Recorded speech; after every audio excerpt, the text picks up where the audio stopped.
अगर आपको यहाँ पर अगर आप हम आपसे कहें कि अगर आपको झूठी तारीफ़ें या फिर बायस्ड वीडियोज़ जो हैं या फिर फेक हाइप वाली चीज़ें अगर आपको देखना नहीं पसंद है, आपको अगर फैक्ट फैक्ट पे बात हो, प्रैक्टिकल बात हो, इंसाइटफुल एनालिसिस हो या इंसाइटफुल डिस्कशन हो, अगर आपको ये सब चीज़ें पसंद है तो डेफिनेटली डेली क्रिकेट चैनल पे अगर आप आए हैं और अभी तक आपने अगर आप सब्सक्राइब नहीं किया है तो हमें सब्सक्राइब ज़रूर कर लीजिएगा। बहुत सारे ऐसे शायद देखते लगातार लेकिन शायद सब्सक्राइब चैनल नहीं किया हो, उनसे रिक्वेस्ट है कि आप सब्सक्राइब ज़रूर कर लीजिएगा। और इसी के साथ-साथ बिल गेट्स ने एक नया इनिशिएटिव निकाला है, जहाँ पर एसोसिएट क्रिकेट का एक कंप्लीट डेडिकेटेड एफबी पेज हमने ओपन किया है। उसके बारे में आप लगातार जानते हैं, जो नहीं जानते उन्हें वापस से बता रहे हैं, जहाँ पर आपको कंप्लीट एसोसिएट क्रिकेट की news, score cards, updates, stats सब कुछ आपको वहाँ प्रोवाइड कराया जाएगा। और हमने डेडिकेटेड फेसबुक पेज कहीं न कहीं ओपन किया है, उसका नाम है एसोसिएट क्रिकेट। जी हाँ, यही उसका नाम है। उसका लिंक जो है वो आप कम्युनिटी टैब में जाकर मिल सकता है, वहाँ पर जाकर आप देख सकते हैं, या फिर हमारे चैनल के डिस्क्रिप्शन में जाकर आप वहाँ से भी क्लिक कर फेसबुक वहाँ पे जाकर ज़रूर उस पेज को फॉलो करिए। एसोसिएट क्रिकेट के अगर आप फैन हैं तो सारी अपडेट्स आपको उस पेज में मिल जाएंगी।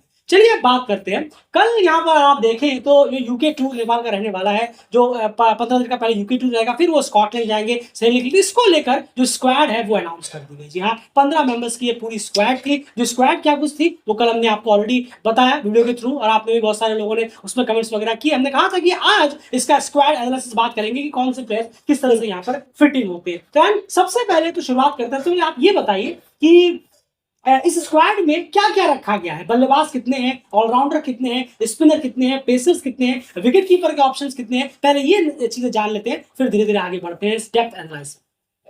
बिल्कुल, अगर हम देखें तो इसमें हम जो स्क्वाड जो कैन ने जी निकाली हाँ।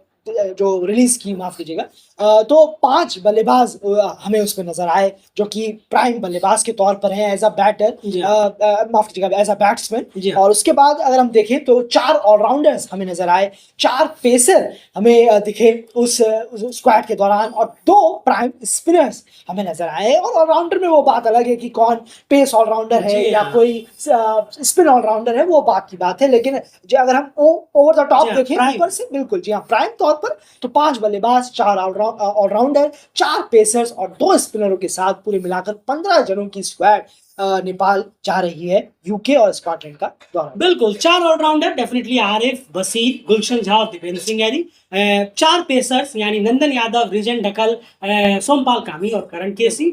और उसके बाद डेफिनिटली जैसे आपने कहा कि कुछ बॉलिंग ऑलराउंडर ज़रूर, हैं, ज़रूर, जी। लेकिन प्राइम काम जो है इनका वो एज़ अ पेसर है। 2 स्पिनर संदीप और ललित, और 5 बल्लेबाज रोहित, आसिफ, कुशल भुरतेल, भीम शार्की और अनिल शाह। जी। ये 5 नाम हो गए और ये पूरी 15 की स्क्वाड जो कहीं न कहीं हो जाती है। चलिए अब जरा स्क्वाड एनालिसिस करते हैं यहाँ पर। सबसे पहले अगर हम देखें तो हर प्लेयर का आपको हम 2024 का रिपोर्ट देते हैं कि 2024 में ओडीआई में इनकी परफॉर्मेंस कैसी थी। तो शुरुआत सबसे पहले करेंगे 3 प्लेयर्स से। बात कर रहे हैं हम रोहित पुड़ैल, आसिफ शेख और कुशल भुरतेल की। जी हाँ, इन तीनों की शुरुआत करते हैं और इन तीनों के 2024 में जो इनका बल्ले का परफॉर्मेंस था ओडीआई में, ये लिस्ट आपके सामने है। जहां पर अगर आप देखें तो रोहित पुड़ैल ने 11 इनिंगों में 279 रन किए और 25 का एवरेज था। आसिफ का 13 इनिंग में 24 का एवरेज था। कुशल भुरतेल का 11 इनिंग में 25 का एवरेज था। यानी तीनों ही बल्लेबाज 25 के एवरेज से ही बल्लेबाजी रन कर पाए थे 2024 की। अगर हम उनकी रिपोर्ट की यहां पर बात करें, देखिए इन तीनों में अगर आप नामों को देखेंगे तो ये तीनों नाम जस्टिफाइड करते हैं कि हाँ ये स्क्वाड में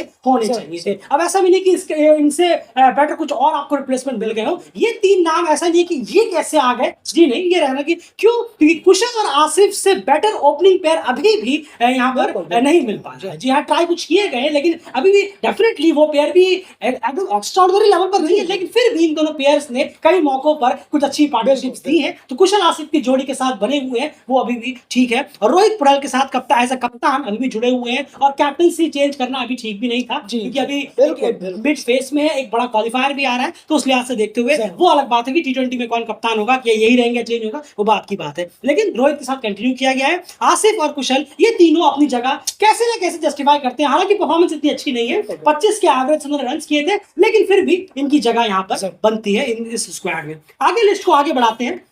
अब बात करते हैं और कुछ और प्लेयर्स की। अगर हम बल्लेबाजों की तरफ लिस्ट में चले और आगे, जी हाँ, यहाँ पर आते हैं 3 और बल्लेबाजों की बात करते हैं। एंड इसमें बताइए, आप बात कर रहे हैं हम अनिल शाह, भीम शार्की और आरिफ शेख। इनका 2024 में ओडीआई में बल्ले से परफॉर्मेंस यानी बैटिंग से परफॉर्मेंस क्या? बिल्कुल। और अगर हम देखें अगर तीनों बल्लेबाजों का परफॉर्मेंस तो हमें ज़रूर अनिल साहब को अगर हम देखें 12 इनिंगों में 359 रन इन्होंने किए 36.9 की एवरेज से। वहीं भीम शार्की ने 9 इनिंगों में 244 रन किए अराउंड 31 के एवरेज से। और आरिफ शेख ने 7 इनिंगों में 214 रन किए अराउंड 36 के एवरेज से। तो ये एवरेज इन बल्लेबाजों के रहे 36 अराउंड 31 के अराउंड और 37 के अराउंड अगर हम बात करें अनिल, भीम और आरिफ के 2024 के जो नंबर्स हमें नजर आते हैं। बिल्कुल 2024 के कंपैरिजन अगर आप देखेंगे तो कुशल गुरतल, रोहित पुराद और आसिफ शेख से बेटर एवरेज जो है इन तीन बल्लेबाजों की है, जहां पर अनिल शाह, भीम और आरिफ है तीनों ही 30 प्लस टच कर रहे हैं। तो ये एक बेहतर कहीं ना कहीं पॉजिटिव टीम के लिए है कि ये तीन बल्लेबाजों ने 2024 में रन जरूर किए हैं। डेफिनेटली इनकी जगह यहाँ बनी है तो बिल्कुल सही बनी है। अनिल शाह ने भी रन किए। अब देखिए किसने कहां पर रन किए, होम में किए, अवे में किए, वो एक अलग डिस्कशन है। लेकिन अभी हम सिर्फ उस रिपोर्ट की बात करें 2024 में आपने रन क्या किए, आपका एवरेज क्या है। बिल्कुल। उसके फिर अवे और इसके में फिर तो वो अलग डिस्कशन आप हो जाता है। डेफिनेटली अगर आप चाहते कि हमें अवे का स्टार्ट निकाले तो फिर शायद कोई 20 भी टच नहीं कर पाता, और यूरोप का निकाले तो और नीचे हो जाता। तो उसे आप छोड़िए, हम सिर्फ 2024 में परफॉर्मेंस की यहाँ बात कर रहे हैं। उसमें अनिल, भीम और आरिफ जो है वो तीनों ही 30 प्लस के एवरेज रन करने में कामयाब रहे। तो इन तीनों की भी जगह वहां डेफिनेटली बनती है, क्योंकि आरिफ जो है पार्टनरशिप एक छोर संभाले रखने में उनका काम काफी अच्छा हो जाता है। हालांकि उनको अपनी स्ट्राइक रेट पर थोड़ा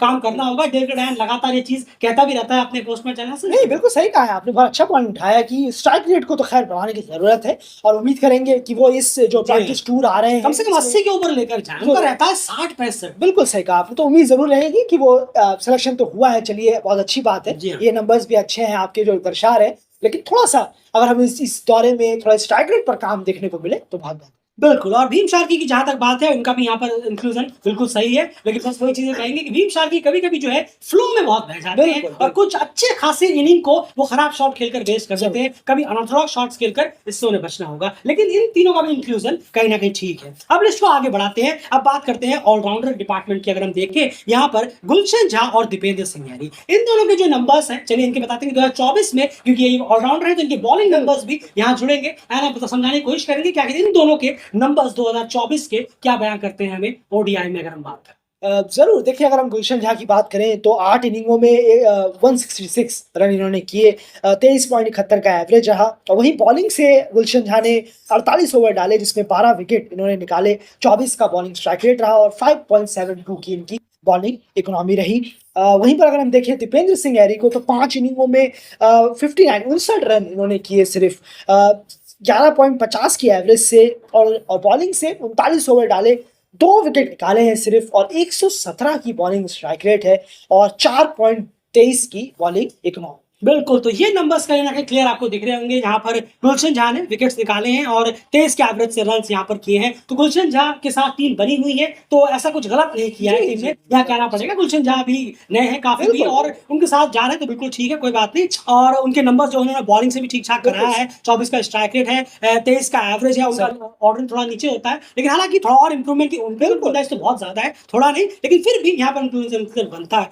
दीपेंद्र सिंह यारी के नंबर्स यहाँ आप देख रहे हैं 2024 में, और उससे पहले भी अगर उठा के देखेंगे तो भी आपको ज्यादा कुछ खासा चेंज नहीं मिलेगा। 11 के एवरेज से बल्लेबाज ने रन किए हैं और 39 ओवर डालने के बाद सिर्फ 2 विकेट निकाले, 117 का बॉलिंग स्ट्राइक रेट है। ये हॉरेबल नंबर्स है किसी भी ओडीआई ऑलराउंडर के लिए। इससे हॉरेबल नंबर्स और क्या ही हो सकते हैं, जैसे हो सकता है कि शायद 5-6 का एवरेज हो जाए 11 के बाद। ये बहुत ही हॉरेबल नंबर है। किसी भी सूरत में दीपेंद्र सिंह यारी यहाँ अपनी जगह जस्टिफाई करते ही नहीं है। कुछ भी चीजें यहाँ पर खेले, ऊपर से उन्हें वाइस कप्तानी का रोल निभाया गया। एक चीज और मैंने हेडलाइन में सुनी, पता नहीं कहां पर, मैं नाम शायद उनका भूल रहा हूं, वहां पर लगा कि उन्होंने ये हेडलाइन लिखा था कि जो स्टुअर्ट लॉ है उन्होंने अपनी 15 यहां पर सेलेक्ट कर लिए स्कॉटलैंड टूर के लिए। मुझे वो लाइन सुनकर ही हंसी आई कि उन्होंने 15 सेलेक्ट कर लिए। स्टुअर्ट लॉ को क्या दिखा दीपेंद्र सिंह यारी में ऐसा जो उन्होंने दीपेंद्र सिंह यारी को उन्होंने चूज किया होगा। आप जरा सोच कर देखिए ना, उनसे जब कहा होगा कि जब उन्होंने स्टैट्स रखे होंगे, स्टैट्स तो ये होंगे 2024 के, तो किस सूरत में आखिर दीपेंद्र सिंह यारी इस टीम में जगह बनाने में कामयाब हो गए, कहां से उनका इंक्लूजन हुआ, कि किनके कहने पर इंक्लूजन हुआ, ये बताना कोई इतने मुश्किल काम नहीं है, बहुत आसान काम है। स्टुअर्ट लॉ ने उन्हें चुना, ये सुनकर बड़ी हंसी आ जाएगी अगर आप ये कहेंगे कि स्टुअर्ट लॉ ने ये नाम कहीं ना कहीं डिसाइड किए। अब आप देखिए कुशल मल्ला की परफॉर्मेंस की यहां मैं बात करता हूं क्लियरली। कुशल मल्ला को यहाँ टीम से निकाल दिया गया। बिल्कुल सही फैसला, बिल्कुल टॉप फैसले। तो हम लगातार कह रहे थे कि कुशल मल्ला और दीपेंद्र सिंह यारी को ओडीआई में जगह नहीं बनती जब तक वो प्रूव नहीं करते अपने आप को। पिछले 3 साल से वो प्रूव कर ही रहे हैं, अभी तक तो कर नहीं पाए। ओडीआई में बात करें, कुशल मल्ला को निकाला, बिल्कुल सही। आज से कुशल मल्ला और दीपेंद्र सिंह यारी के 2024 के स्टैट्स में एंड कंपैरिजन आप करते हैं कि देखिए कुशल मल्ला का परफॉर्मेंस क्या था और दीपेंद्र का क्या था। कुशल को निकाला गया लेकिन दीपेंद्र को नहीं निकाला गया। आप खुद ही समझ पाएंगे कि यहाँ पर बायसनेस कितनी ज्यादा है। बिल्कुल। और अगर हम देखें स्टैट पर नंबर पर अगर हम नजर डालें तो बिल्कुल एकदम हमें साफ क्लियरिटी नजर आएगी, फैक्ट नजर आएगा। अगर कोई देखना चाहे उसके बाद बात जरूर करेंगे। कुशल मल्ला 8 इनिंगों में 134 रन किए, 19.14 की एवरेज से। बॉलिंग के दौरान उन्होंने 55.1 ओवर डाले, 6 विकेट निकाले, 55.1 की बॉलिंग स्ट्राइक रेट रही और 3.71 की उनकी बॉलिंग इकोनॉमी रही। वहीं दीपेंद्र सिंह यारी का अभी हमने बताया आपको, वो आप देख भी रहे हैं, जो आप देख भी रहे हैं, उनके नंबर्स हैं 11.50 का एवरेज है, 117 का बॉलिंग स्ट्राइक रेट है। तो ये कुछ इस तरह कंपैरिजन में हमें नजर आता। बिल्कुल। तो रिपोर्ट होती है जब आप कोई नया स्क्वाड सेलेक्ट करते हैं एक नए सेशन में, तो आप देखते हैं कि लास्ट 1 साल में उस बल्लेबाज का परफॉर्मेंस कैसा रहा या ऑलराउंडर का परफॉर्मेंस कैसा रहा। ये परफॉर्मेंस है कुशल मल्ला और दीपेंद्र सिंह यारी का। यहाँ पर अगर आप देखेंगे हर पैरामीटर में ऊपर से लेकर नीचे तक, रन से लेकर इकोनॉमी तक, आपको सब में कुशल मल्ला दीपेंद्र सिंह यारी से नंबर्स में बेटर नजर आएंगे।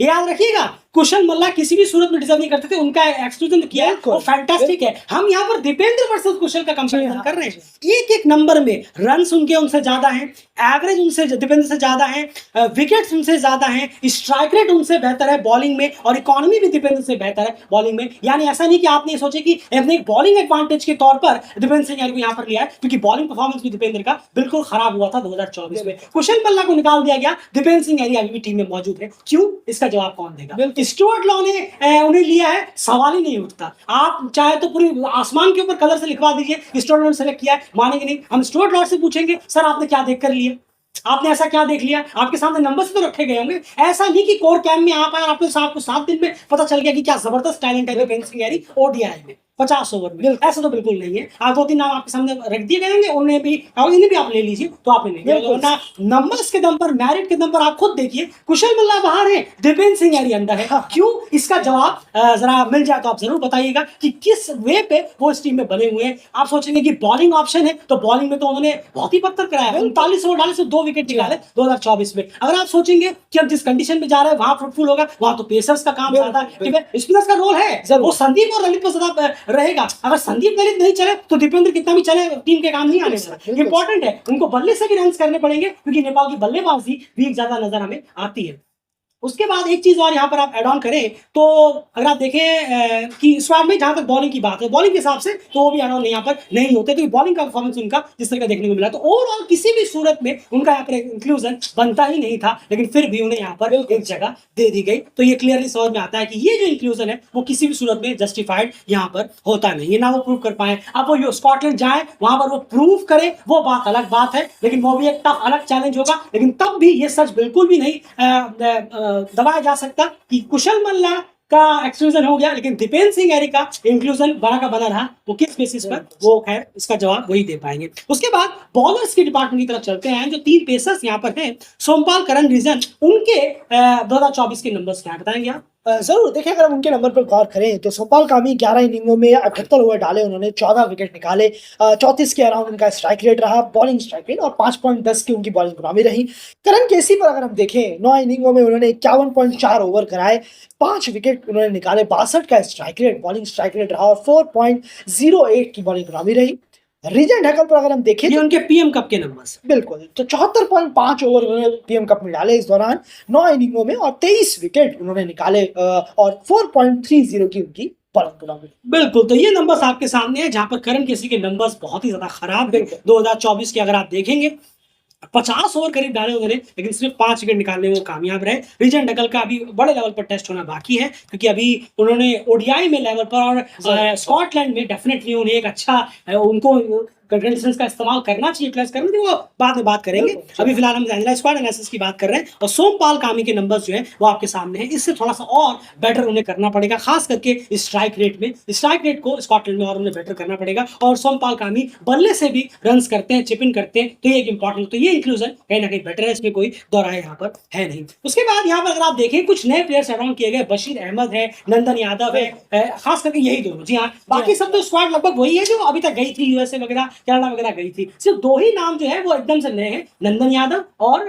बशीर अहमद। इन दोनों का इंक्लूजन बिल्कुल ठीक है, इसमें कोई दोराय नहीं है। लेकिन जो चीजें गलत थी वो हमने आपके सामने यहाँ पर प्रेजेंट की है। बाकी जो परफॉर्मेंस सबका रहा है, परफॉर्मेंस हमने इसलिए आपके सामने डाला था कि आपको ये पता चले कि कौन सा इंक्लूजन मेरिट के बेस पर है और कौन सा इंक्लूजन किसी फोन कॉल या अपने फेवरेटिज्म के बेस पर है, वो आपके सामने खुद ही कहीं ना कहीं सामने यहाँ पर आ गया होगा। तो ये कंप्लीट स्क्वाड एनालिसिस थी जो हमने आपके सामने प्रेजेंट किया है। आप कुछ कहना चाहेंगे? नहीं, बस यही कहना है। अब जो हो गया फाइनल, यहाँ स्क्वाड में आए हैं, अब यूके का अभी जो दौरा तो शुरू होगा, देखेंगे किस तरीके से क्या हो रहा है क्या नहीं। लेकिन हम बस उम्मीद ही करेंगे कि अच्छा क्रिकेट देखने को मिले। बहुत नेपाल से अमूमन हम 50 ओवर में देखते नहीं है कि अच्छा क्रिकेट खेला हो नेपाल टीम ने 50 ओवर में। तो उम्मीद करेंगे कि ये दौरा और फिर स्कॉटलैंड का दौरा थोड़ा एक अच्छा क्रिकेट देखने वाला हो और कुछ जीत बैग में लेकर आए टीम। बस ये देखना होगा। वर्ल्ड क्रिकेट लीग 2 तो बहुत बहुत ज्यादा इंपॉर्टेंट है नेपाल के इतिहास। बिल्कुल। और 2023 की अगर हम बात करें, उससे एक साल और पहले की 2023 में जो हुआ